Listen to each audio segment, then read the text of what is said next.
Aujourd'hui, sur la petite bête, on se met les mains à la pâte. Premier indice, c'est indien. Toi, non? Toi? On fait du pain naan!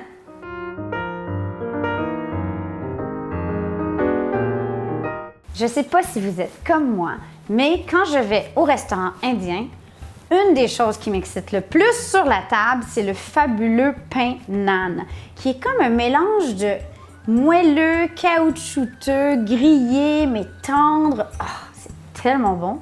Et donc, je me suis mis le défi de faire du pain naan à la maison. Pour ceux qui me connaissent, j'allais vous dire, j'espère que c'est au levain.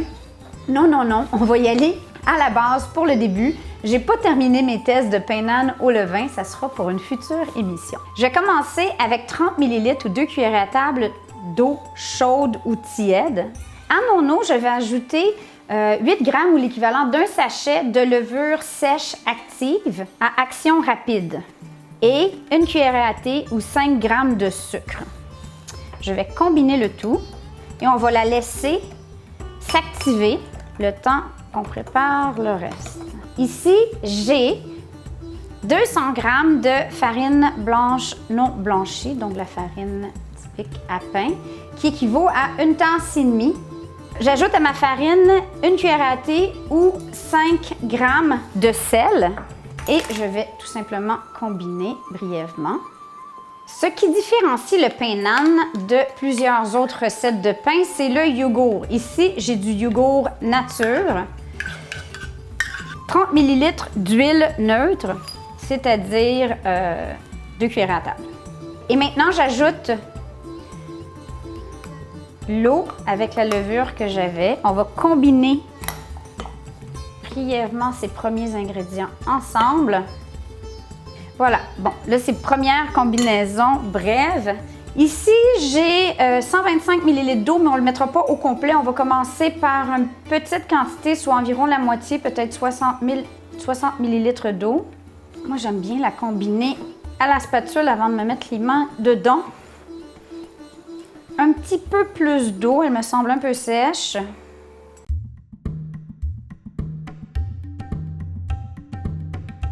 Bon, Bibi a mis trop d'eau.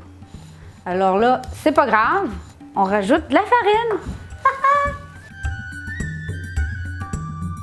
Je mets de la farine sur ma surface. Moi, je ne mets pas trop salir ma surface et je dépose ma boule. Bang! Et maintenant, on va simplement la travailler pendant quelques minutes. Faites-vous-en pas, découragez-vous pas, ça vaut la peine, OK? J'aurais dû me faire une queue de cheval. Mais là, on va laisser faire. Pendant que je pétris ma pâte, laissez-moi vous raconter ma minute d'humilité. Alors, quand on était un jeune couple, moi et Lionel, on restait en ville. Et puis, on se commandait de l'Indien. Pourquoi le faire soi-même quand l'Indien du coin le fait si bien, n'est-ce pas?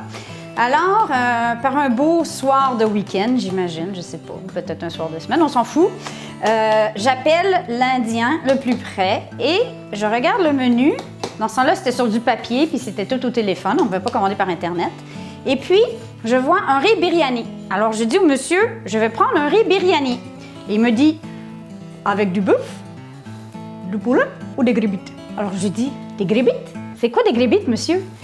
Il dit, ben, des grébites, des grébites. Je dis, ben, des grébites. Alors, du coup, moi qui est curieuse, je me dis, waouh, un ingrédient indien que je ne connais pas. Ça y est, je me lance. Je commande un riz biryani aux grébites.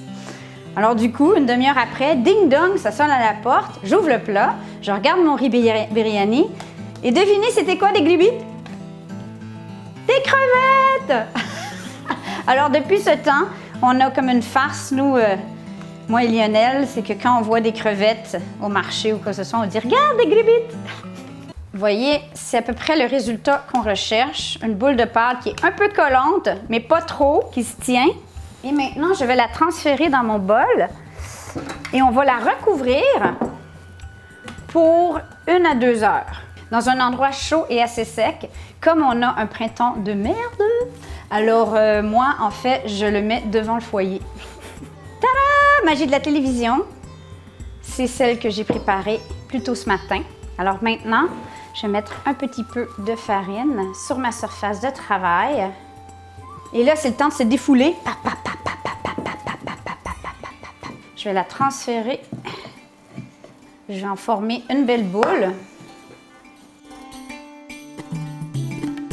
OK. Parfait. Je la coupe en 6 pour faire 6 petites boules. Petites boulettes. Voilà. Voilà. Voilà. Soyez généreux avec la farine, ça colle. Dépendamment du taux d'humidité de votre pâte, du taux d'humidité de votre maison, du taux d'humidité de votre doigt.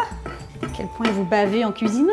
J'ai bien fariné ma surface. Maintenant, on va faire des beaux disques avec chacun de nos petites boules. On le veut pas trop mince. Vous voyez? 2 à 3 mm environ.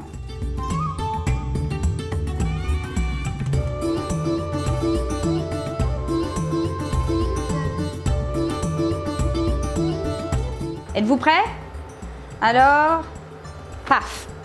Dans un poêlon chaud, on ne doit pas y toucher, à feu moyen. Bon, évidemment, les Indiens, eux, ont le tandoor, le fameux four en céramique ou en métal, et ils prennent leur pâte et ils font paf! C'est beaucoup moins théâtral à ma technique. Si vous voulez, on peut faire le prochain comme ça, paf! Ils vont voler. Mais cela étant dit, moi, je trouve que l'option plaque en fonte, poêle en fonte ou même un poêlon ordinaire, ça ferait le boulot. Pas mettre de gras, par contre, dans le fond de votre poêlon. On est prêt? 1, 2, 3. Petit panane. Ça ressemble à un panane. On va vérifier. Oui, ça ressemble à ça. Ça ressemble à un panane. Si vous voulez, ben, vous voyez, en fait, là, on a l'effet de brûler. En plus, c'est parfait. Donc, voilà.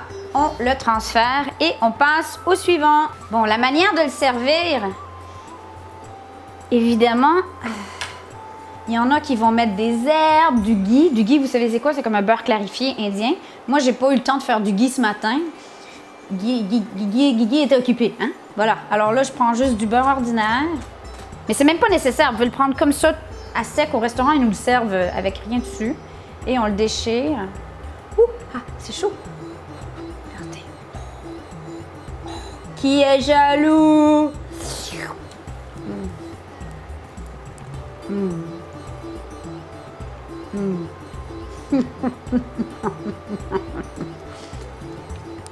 Non, non, non, non, non, non, moi j'ai des nanes frais et pas toi. C'est tout? Chérie, t'en veux, hein? La semaine prochaine, je vous montre ma petite sauce trompette indienne que j'aime le plus et que je sers avec les pananes, justement, mais aussi tout plein d'autres plats indiens qui, pour moi, est fraîcheur. Oh! Regardez le prochain, s'il est beau! Oh! Oh! Oh là là là là! Presque! Tada! On continue! Bon, ben sur ce, nous, on va continuer à faire nos nananes. Je vous aime. Bonne semaine!